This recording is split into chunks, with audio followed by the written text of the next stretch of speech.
Have you ever wondered why some people don't need factories, warehouses, or even a product in hand, yet they still become legendary business tycoons? How do they do it? And more importantly, could you, right now, do the same thing without a single dollar to your name? Imagine this. Over 900 years ago, while Europe was still shrouded in the fog of the Middle Ages, in the east, Guangzhou, the busiest port city, was already shining bright as a global trade hub. The harbors were packed with merchant ships. Silks shimmered in the sunlight, stacked high in massive bundles. Fine Celadon porcelain sparkled like treasures under the sun.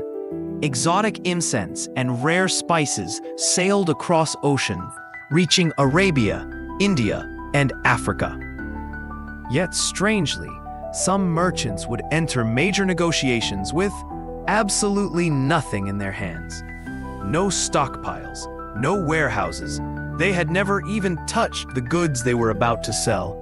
And still, with just a handshake and a promise of honor, contracts worth a fortune were signed right on the spot. So what was their secret? And here's the fascinating part. Why, nearly 1,000 years later, are companies like Amazon, Alibaba, and countless modern unicorn startups using this exact same strategy to dominate the global market. Stay with me until the end of this story, and you won't just understand this secret. You might just find your own path to start a business, even if you don't have a single dollar right now. Are you ready? Now, picture yourself as a young entrepreneur stepping into the bustling markets of Guangzhou, a place known as where silver flows faster than the waters of the Pearl River. But you probably didn't expect this road to success to be so harsh. A few coins in your pocket can barely buy even the most ordinary roll of silk. Massive ships come and go at the port, carrying away million silver contracts, while you can only stand there, swallowing your thirst for wealth. You start to doubt yourself. Are your dreams and grand ambitions simply too far-fetched in a marketplace where people only speak the language of goods and hard silver? But then, amidst that overwhelming scene, you notice something strange. Some people come and go without carrying goods, without any visible wealth. Yet after a few quiet conversations, they leave with mysterious smiles and a confident gaze, as if they own the entire harbor. Who are they? And what are they relying on to secure their place in these million-dollar deals? Is there a hidden path you haven't seen yet? Or is this just a privilege reserved for those born into luxury? As you watch more closely, the seemingly random puzzle pieces start falling into place. For a long time, political unrest in the north had been a constant concern for Guangzhou's merchants. They knew that the moment a spark of war ignited, land trade routes would be blocked. Prices at the port would plummet as everyone rushed to offload their stock. Before things got worse, an economic crisis could strike at any moment. In times like that, those who sat on piles of unsold goods always ended up losing. That's why the shrewd merchants abandoned the old ways. Instead of hoarding goods, they started accumulating something even more valuable: information. They quietly built vast networks across trading ports, meticulously recording who needed what, at what time, and in which location. And when conflict inevitably broke out, what they had prepared became an unrivaled advantage.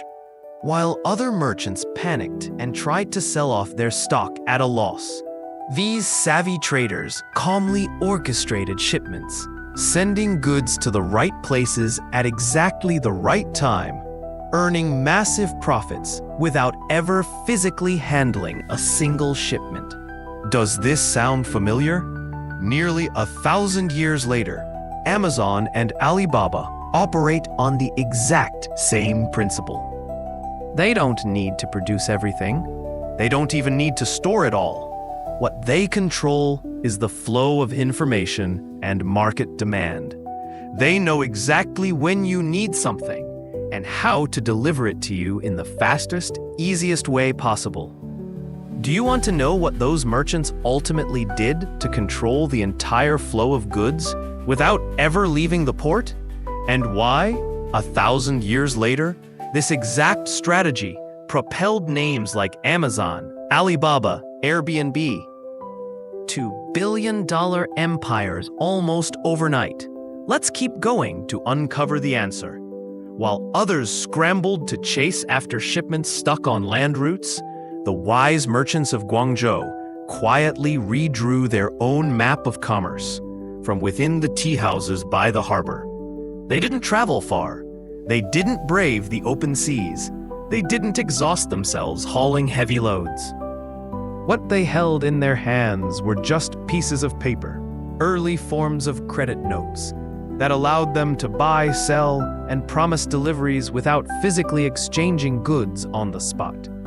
They set up temporary relay stations along the rivers and in safe trading ports where goods could be held, waiting for orders, without the need for rushed transport. And above all, they built powerful merchant networks stretching from Guangzhou to Arabia, India, and even Africa. With just a message passed by a courier or a credit note sent across borders, the entire flow of goods could be controlled, as if they were masterfully moving chess pieces on a giant trade board. At this point, the scene should feel very familiar, shouldn't it? This was the first foundation of a borderless business ecosystem. They knew that if they controlled information, timing, and demand, they didn't need warehouses or massive fleets.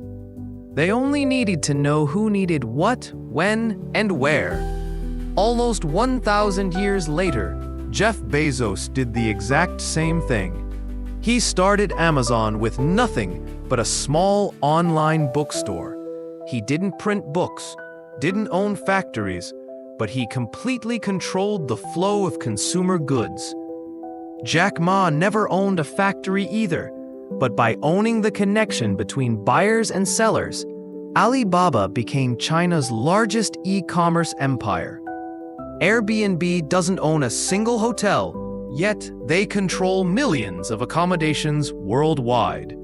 OpenAI doesn't need to own the world, but it's controlling the future of information and human knowledge through AI, something more and more people rely on to make every decision in life, big or small. So what about you? Are you still waiting for capital? Waiting to accumulate assets? Or hoping for someone to hand you an opportunity? Or can you start controlling the game right now, simply by understanding what's happening around you? Over 900 years ago, the merchants of Guangzhou proved that to build wealth, you didn't need stockpiles of goods or massive fleets. You needed the ability to control information and market demand before anyone else. Today, in the era of technology, that rule has never changed. The most valuable asset isn't goods, it's the flow of information. Whoever controls it holds power, and you, right now, are already holding one of the most powerful tools ever created, your smartphone, connecting you to the entire world. So, will you keep scrolling past opportunities? Or start controlling the flow of information and write your own unicorn success story? If you have a question that's still unanswered, or if you'd like me to reveal another hidden business secret, or a legendary figure you've always been curious about, don't hesitate. Leave a comment right below this video. Who knows? The very story you're waiting for might just be the next one that millions of people are eager to hear.